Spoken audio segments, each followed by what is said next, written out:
புதுச்சேரியில் இன்று பந்த் நிலவரம் தொடர்பாக கடலூர், விழுப்புரத்தில் பேருந்து சேவை நிறுத்தம் செய்யப்பட்டிருக்கிறது. முக்கிய செய்தியாக பார்த்து கொண்டிருக்கிறோம்.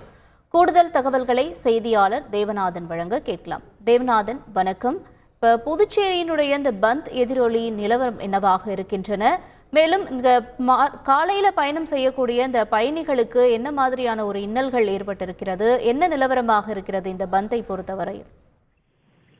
புதுச்சேரியில 9 வயது சிறுமி படுகொலை செய்யப்பட்ட சம்பவம் பெரும் அதிர்வலையை ஏற்படுத்தியிருக்கிற அதே நேரத்துல புதுச்சேரியில் இருக்கிற எதிர்கட்சிகள் இதற்கு கடும் எதிர்ப்பு தெரிவித்துள்ளன. எதிர்கட்சிகள் அனைத்தும் பார்த்தோம்னா ஓரணியில் திரண்டு புதுச்சேரியில உள்துறை அமைச்சர் பதவி விலக வேண்டும், காவல்துறையினர் மீது கடுமையான நடவடிக்கை எடுக்க வேண்டும் உள்ளிட்ட கோரிக்கைகளை வலியுறுத்தி வருகின்றனர். இதற்காக பார்த்தோம் அப்படின்னா இந்தியா கூட்டணி சார்பில் நேற்று புதுச்சேரியில ஒரு அமைதி ஊர்வலம் நடத்தப்பட்டது.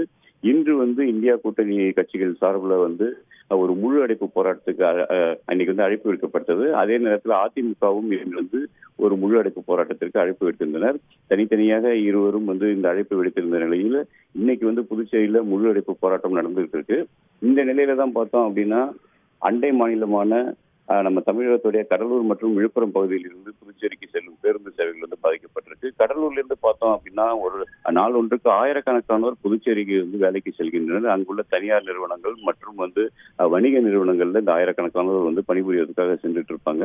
இந்த நிலையில் தான் தனியார் பேருந்து சேவைகள் முழுமையாக நிறுத்தப்பட்டுள்ள அதே நேரத்தில் அரசு பேருந்து சேவைகளும் நிறுத்தப்பட்டிருக்கு. அதே போல அதாவது நம்ம கடலூர்ல இருந்து சென்னைக்கு செல்லும் அனைத்து பேருந்துகளும் புதுச்சேரி வழியாக தான் செல்ல வேண்டும். ஆனால் இன்று அந்த முழடைப்பு காரணமாக இந்த பேருந்து சேவைகள் அனைத்துமே விழுப்புரம் மார்க்கமாக திருப்பிவிடப்பட்டுள்ளன.